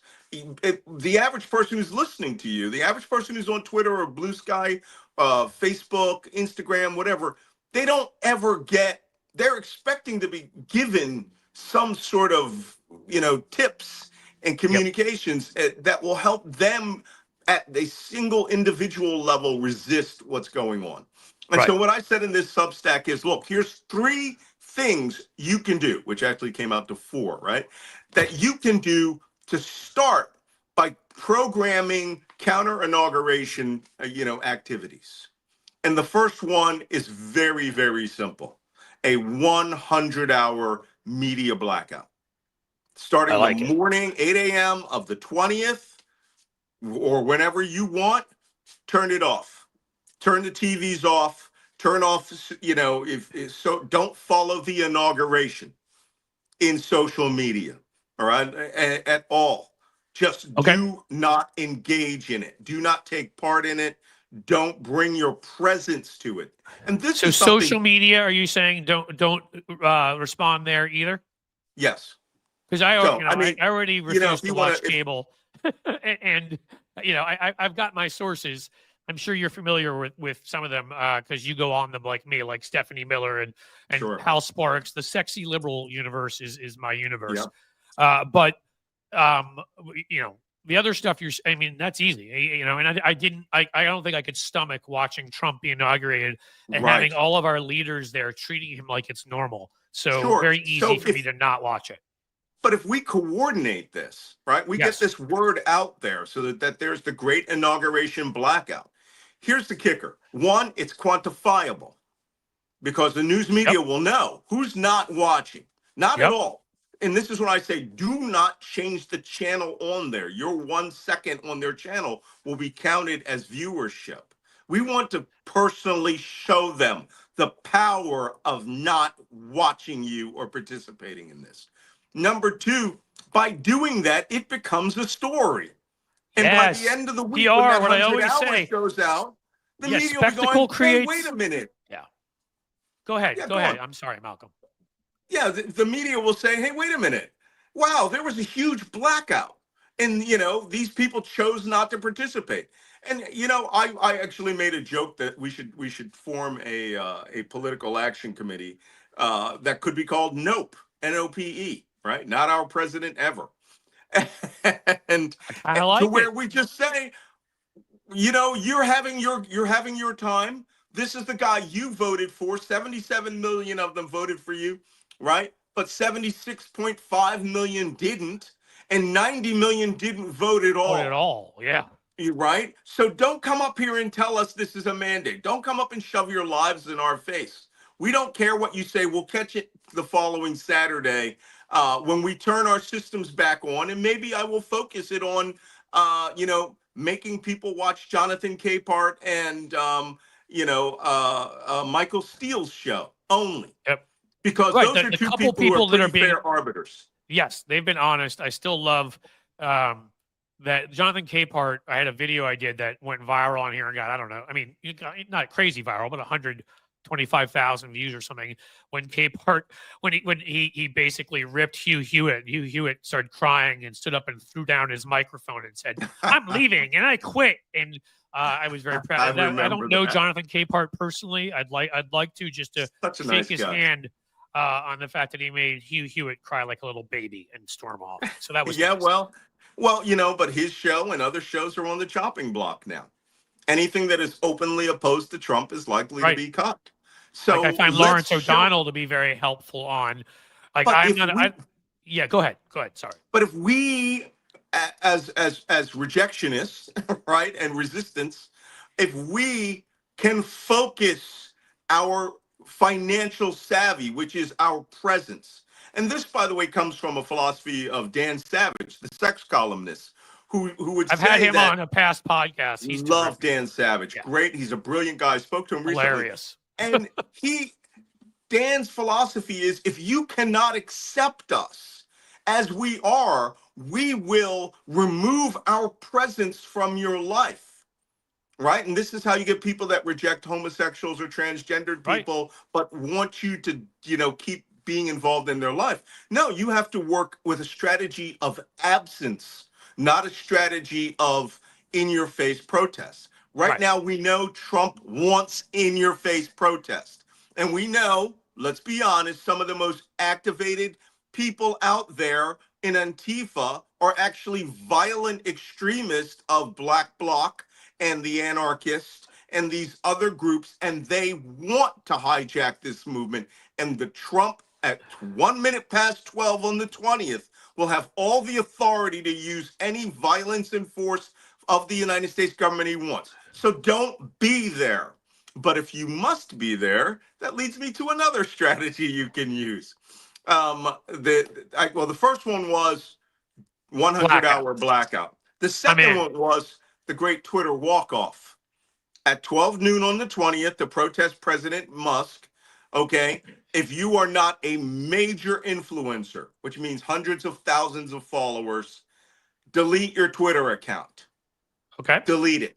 I used to have 100, but it's magically fallen by about 15,000 in the last month because I've been planning. I've been downloading my data, and of course, it always cuts off in the middle. So I had been planning to actually shut it down.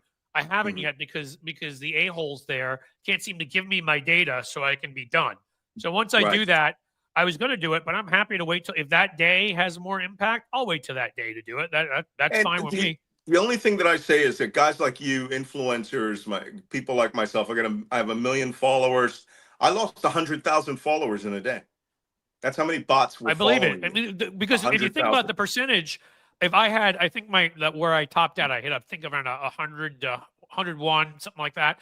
If you think about falling from that to wherever I am now, 84, 85, pretty easy math to do, 15%. right? If you're doing, I mean, it's pretty easy math, right? 14, 15%. I mean, I would expect you would have lost, if you had 1 million, that you would have lost 150 or something. I mean, like it's clear that people, it's a combo. I think people leaving, bots stop following because they were trying to mess with us during the election. Yeah, mine was straight up bots. 24-hour period, 100,000 disappeared. There's a light switch. So the great Twitter walk-off, or the great Twitter walkout to protest, President Musk. And that's my addendum. I this time I have to interrupt because I'm going to say my addendum to what you're saying is to continue saying what you're saying, everybody. President Musk, it drives Trump freaking nuts. He's already starting to complain about it. He's already starting to tweet about it. President Musk, say it constantly. Those two are going to get in a fight. Let's speed it up. Yep, works for me. So that is what's we propose happen at 12 noon. If you have your Twitter account or you deactivated it, reactivate it so that we can quantify the loss. If we could get millions of people to delete simultaneously, anyone who's on Blue Sky to get rid of your accounts, do it. But if you're like a big ticket guy like myself, they could seize your handle if you leave it. We want people to stop using it, right? Yep. I will block all comments. I will just stop using Twitter. Well, that was my only problem, Malcolm, to be honest with you, is I always planned that I was going to lock it down. I was going to stop using it. I was going to, and that would be it. My only concern was, I'm not saying I had the followers you had, but I have enough of a public profile as somebody who is, an author and and all of that kind of stuff. I don't want someone stealing grabbing my identity there and doing that. So don't delete. Guys like you don't delete. You guys just stop engaging. The anger algorithm there is based on your engagement, having fights with other people. Oh yeah, I haven't been doing that for a while. Stop engaging, you can keep your handle, but it's the equivalent of you walking away. Right. I'll keep my handle and I'll even, put on the lock and lock it down. I don't care. And then there'll be almost zero engagement. It'll drive them nuts. Right. I'm not looking for engagement. I just don't want anybody squatting with my name and my, Yeah. And that's fine. You can do that, but the algorithm will still see it as zero, right? Cool. Waterfall to nothing. So the third thing that we recommend is that there are alternative methods of protest to actually getting out there. One of them includes getting out there. One is that you can actually apply for your tickets right now to attend the inauguration by writing to your congressman. I believe there's a link, inauguration.org or something like that you can go to and request tickets. Request them. Request 2 per person. That's the limit. And don't show up.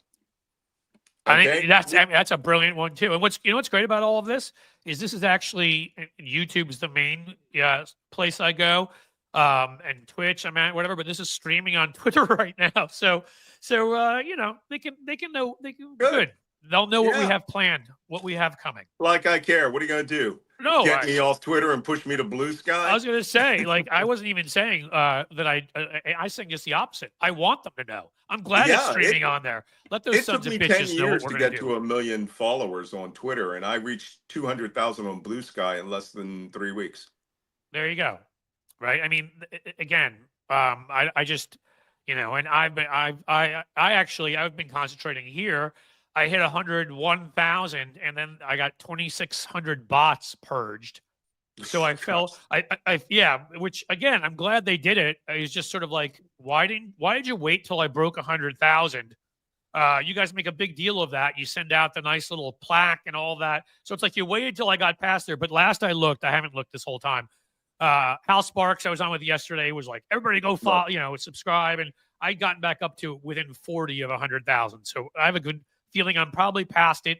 So I've been concentrating on this, Blue Sky a little bit less, but Twitter, the only thing I've been doing is streaming there to piss them off. So I'll probably just, lock that down and end that on the 20th. That's helpful. Yeah, and people have been begging me on this, do spaces and everything. Nope, not engaging the anger algorithm. And the final alternative one we had was National Imperial March Day is what I call it, which is at some point, or if we could get a nucleus of several thousand people to come to the parade route with kazoos, as the parade comes across, they will play the Imperial March from Star Wars badly to show, the Orange Vader exactly what we think of him, which is you're a joke. And this should be the only form of physical protest. The best part is anyone out there who can hear our voice can do it and upload your video on TikTok, Facebook, or Blue Sky and show us you playing your kazoo, playing I the think that's what Imperial I'm going to March do. medley. Right, I'm going to black out. I'm going to do a media blackout. Twitter easy, and then I'll walk around with my kazoo, and then maybe I'll wait the 100 hours, or I'll do it. The only thing I'll do is do that during it, and Yep. I'll do some fun kazooing. That sounds like I can do that. Yeah, you could actually organize an entire Twitter, or Zoom of 10,000 people Well, I can where organize everybody. that. Absolutely. I've been talking to folks who are kind enough to be, we've had up to 20 something thousand in this room, which has been amazing for the chat.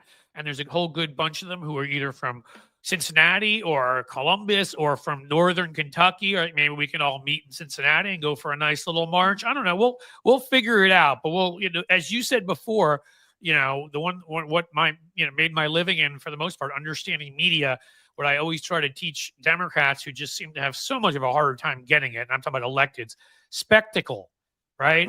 Big things. That is what gets media attention. A blackout where, as you said, the numbers are quantifiable, that becomes a story. A bunch of people marching, playing the Imperial March on a kazoo across the country at the same time, that becomes a story. Like, this is, again, you got to think about the way our media thinks, and it's no longer in the mature way we wish they would think to concentrate on policy. You've got to get their attention with stuff like this. It's been said that Republicans speak in shouting headlines and Democrats speak in fine print. Yes. And it's time for us to start speaking in shouty headlines and to take first off, Trump wants the entire world's focus on him, not involved. People come up to me if they say, hey, did you see the inauguration? I'll say, no, I didn't see anything for 100 hours. I am not going to watch advertisers that support this. I will not watch channels that support this. I don't want to see the analysis of something that I reject and that I don't agree with. And I'm not going to watch Jeff Bezos licking his shoes and Tim Cook patting him on the ass. And I don't need to watch our billionaire class. There are some good folks like Mark Cuban, but most of the billionaire oligarch class, the ones that are all joining his cabinet, because obviously having worked for the WWE is perfect for Secretary of Education, as you know. Mm-hmm. Those are the people who are going to be there fluffing him. So don't give them what they want. Yeah, well, it's a joke, a dangerous joke regime. And as I like to describe it, Trump is a drunk monkey with an AK-47. He really is. It's all amusing till he pulls the trigger. Yep. And then we'll see. So, but we as people who don't view this, look, I didn't vote for him, so he's not my president. The time of back a president no matter what is over in America. Because to do that, you must be someone who believes in the Constitution, who will defend the Constitution, who will protect the Constitution. This man doesn't know what it is. It's a word that he uses from time to time, but it is about him. He is Mad King Donald. That's how I like to refer to him. He's no different than George III as far as I'm concerned. And the MAGA red hats are nothing but the red coats to me. I'm a Philadelphian. I mean, look, he's directly assaulted the Constitution a number of times. He's only going to get worse. Of course. So I'm like you. Listen, I was pretty young at the time. I couldn't have voted even in that election, but I was a little bit too young to vote in the Dukakis George H.W. Bush election, to pick one example out. But George H.W. Bush won, and I considered him the president of the United States. I considered him my president. I had a lot more trouble with accepting George W. Bush, with torture and some of the other things that went on. But when it comes to this, no, he's not my president. No. I'm sorry. No. You don't get to commit insurrection and attack the very system that we have and then have me accept, no matter how you become president, that you're my president. So I love what you've come up with. I mean, it should be a pact, but I also think it should just be a saying. It should just be nope. I think to me, that's the perfect, as a messaging guy. I love it. Is he your president? Nope. Are you going to do anything? Do you believe you should do anything to support him? Nope. It's always nope, which is what I'm going to run with that one.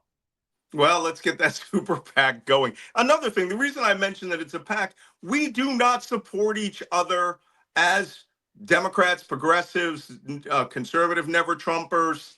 Yep. And we allow people on, to do things on their own initiative, like the Lincoln Project, phenomenally powerful organization. The Right. Lincoln Project was phenomenally powerful on cyberspace, not in real space. They You're right. didn't have advertisements that were showing in Des Moines.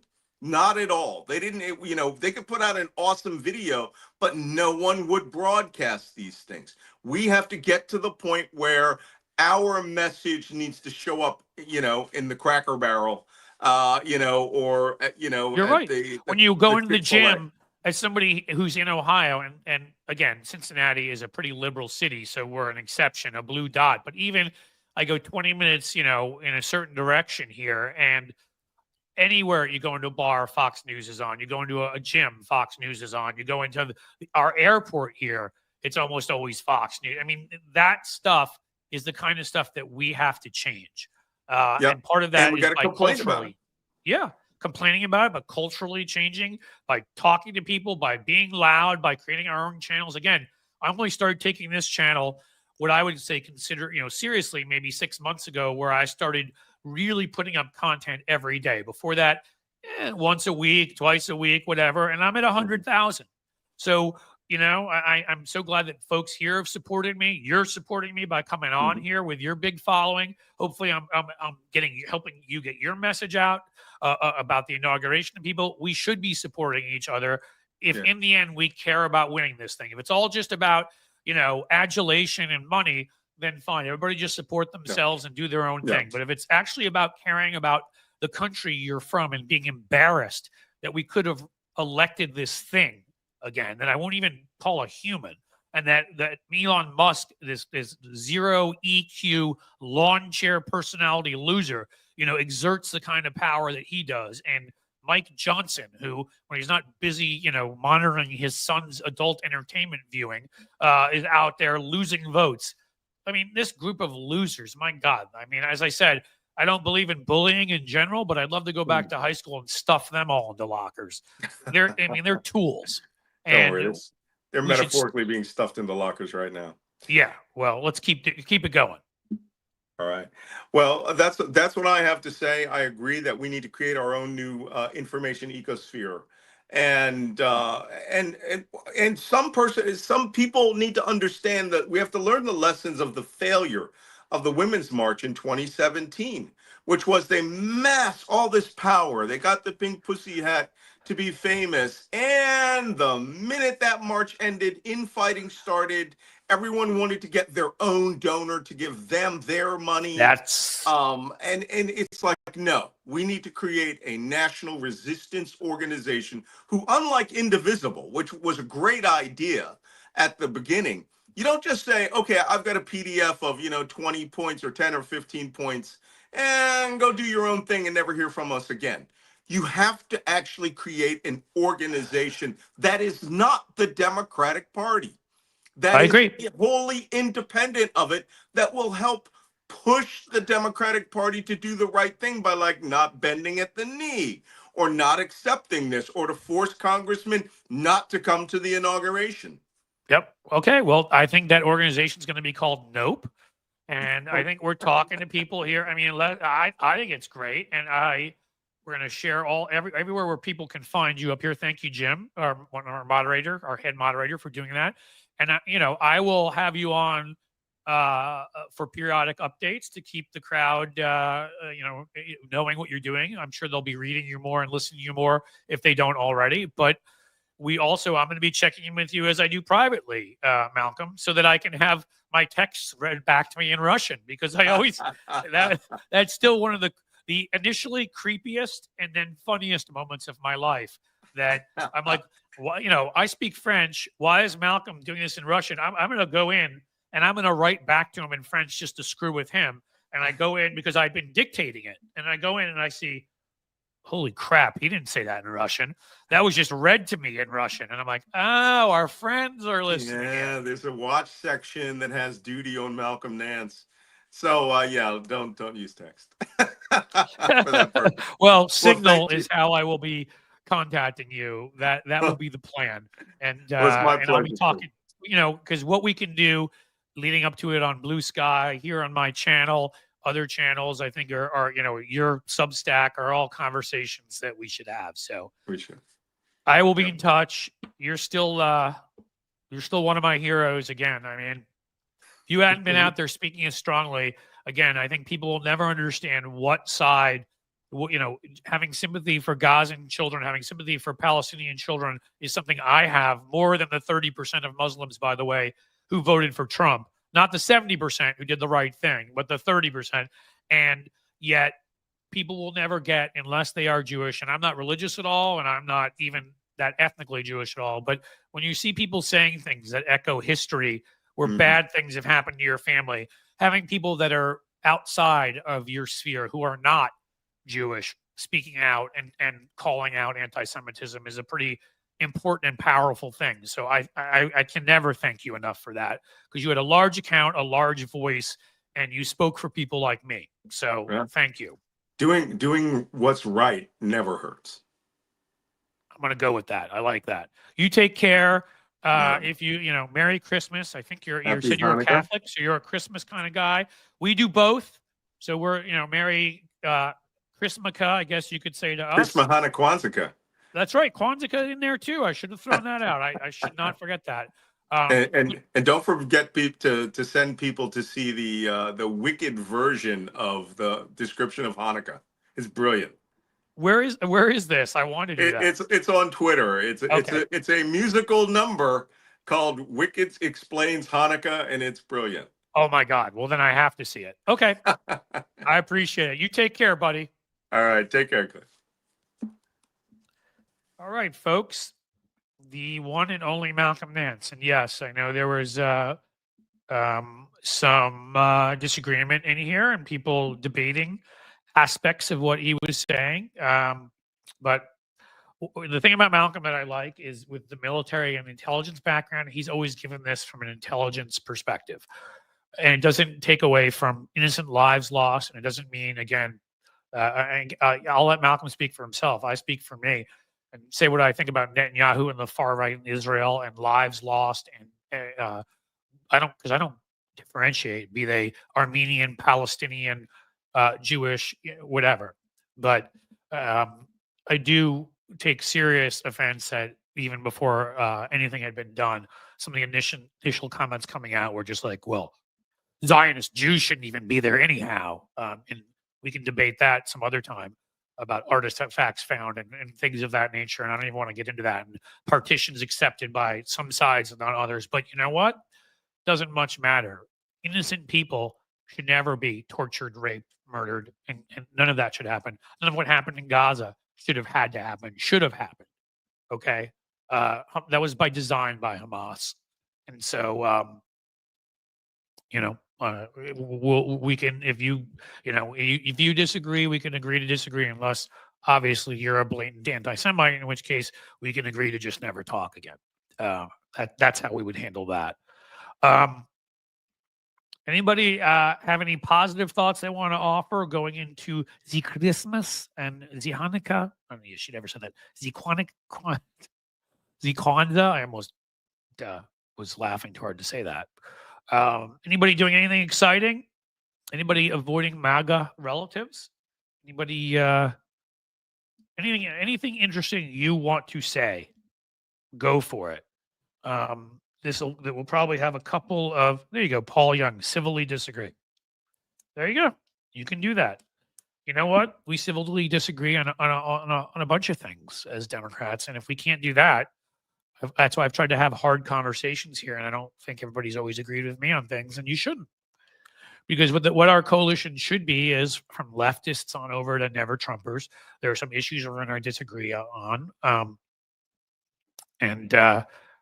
Unless to me, it's the basic humanity of people, be they Palestinian or Jewish, be they gay or straight, be they black or white, and on and on and on. That is not a disagreement we will ever discuss. And those are people that won't be allowed here. But beyond that, yeah, we can argue over ideal tax rates. Yeah, we can argue over certain key foreign policy decisions. That's what we're supposed to be doing.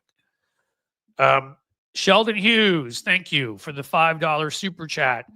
coming in before the deadline, wishing everyone a Merry Christmas and Happy Holidays. I do the same. I hope you guys all. Jim Williams still has the Christmas wish for Merrick Garland to be fired. I am with you. You may have, I've said before, seen my fun and back and forth argument with Marcy Wheeler about that on who I consider to be incredibly wrong about Merrick Garland, particularly in an understanding of his PR role as a leader. But we won't get into that fight right now either. Thank you for all the people. Lisa Lopez, great hearing from Malcolm, whatever. A lot of people have said that. I've been really, I've really enjoyed, I'll be thankful, say I'm thankful for all of you who've allowed me to do this, all of you who have responded when I've asked for super chats and super stickers, who've become members, understand what we're doing here. We're building something. It's sort of what Malcolm talked about. Michael McAndrews, thank you so much. Festivus for the rest of us. That's a good thing. But who have understood what we're doing. I mean, I'm doing this because I always sort of naturally enjoyed broadcasting, and something I did was a talent, I suppose, something that I was going to go into potentially, except for our cable news is terrible. Sorry, I did that by mistake. Benny Loco, making funeral arrangements isn't a bad idea. Yipes.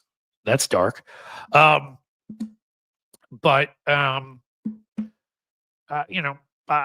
couldn't do this if you guys weren't here supporting me. I couldn't do this if you weren't watching. I couldn't do this if you weren't super stickering, chatting it, and becoming members. And because again, that was the phase one was just getting this thing going the last couple of months. Phase two is where we really up the streams, hopefully to a larger number of folks. We get the Patreon and YouTube membership sorted out perfectly. We get the merch game up and on YouTube because you're over 100,000. We actually let you put it on YouTube. We get our Twitch going, which we're going to work on. Hal Sparks, in fact, is going to do what Tony does. Right now, the only day we overlap, I believe, is Wednesday, where he can do a Twitch raid and send his folks over from his live stream, which ends at 2 when mine begins. So I may have a conversation with some of you because he's on Monday, Wednesday, Friday. If I may change one of the days I do this, I don't know, or add another day, depending if I think I can handle that.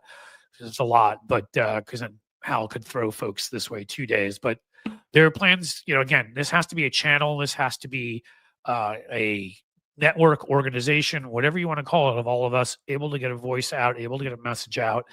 And with how quickly we got to 100,000, or maybe just slightly shy due to bot erasure, I think we can get to 200, 300 and become a real force and affect the conversation and affect how the authoritarians who are taking our government over, what they get away with, what they don't, and how much more difficult we make life for them. And that's always been one of the goals here.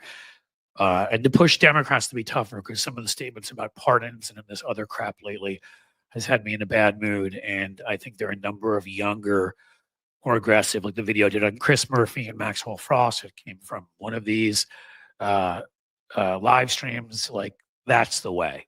And there are a lot more of them out there, and we need to get them more press. And the wimps who tend to, be of an older generation need to be sort of led the way out. So those that are willing to fight will be there. Because to talk of pardons and talk of Elon Musk like he's some genius and not, some guy with a common sense of a lawn chair really pisses me off when I see Democrats doing that. It angers me more. I put a lot of time into fighting for these causes, that party, which I am a member of. Okay, I didn't mean to get off on all of that. But you guys, you've made this possible. So let's keep this growing. Let's keep it going. And that may be the end. Anybody have one? I don't have to Jerry Maguire it, but I like to leave on a positive note. One membership. Come on, give me a membership. Give me one super sticker, one super chat. A positive way to leave. A way I can stand up tall and be proud. Cliff, who are you going to? Hal Sparks is going to send. Who am I going to raid? Like, where am I going to send my folks? I don't know. If there's somebody who comes on right after me, I'd do it. I'm not aware of that person. But if they make themselves aware to me and it's the kind of thing that you guys would like, why, sure. So, yeah. Well, you know, I saw what you just said, Benny, about you've been fighting for 10 years and it falls on deaf ears. I've been doing it 25, and we've made a lot of gains along the way. I mean, I never thought I'd see marriage equality in my lifetime, you know, to pick one. But we've also lost some things along the way, a lot, to where we are now. I may do my next rant on the things that can be done that are in the Constitution that are perfectly legal, that because of stupid traditions, I've mentioned them before, and stupid sort of kowtowing to congeniality with a party that tried to overthrow our government, that Democrats have refused to do. And I don't care who we're talking about here, because there may be people I like a lot, but have been unwilling to do. And I'm going to throw it all out there about what we have to do. So, does anybody have anything else? Come on. Even a 99-cent super sticker. Even that would be the note of all notes to leave on. Anybody got that? Anybody can do it? Who's coming with me? Who's coming with me? Who's coming with me? Is this goldfish coming with me? You know, guys, I could get up and start really acting it out, but I'm not going to do that. Many of you are kind enough you're all kind enough to be here. Many of you are kind enough to give me super chats, stickers, and memberships already. So if there's not one more among you who can toss a 99-cent sticker my way, you know what? We're okay. You guys rock. Thank you for being here. Thank you. Yeah, see, there you go. Jesse James gets it. Thank you for being here. Thank you for supporting. There we go. Vicky Scott became a new YouTube member, and then Sheldon Hughes jumps in. This always ends up happening with a $2 super sticker, and then of course we get JM Vandy. My gosh, you guys, with a $5. It's like it's feast or famine here. You were all excellent. I so appreciate it.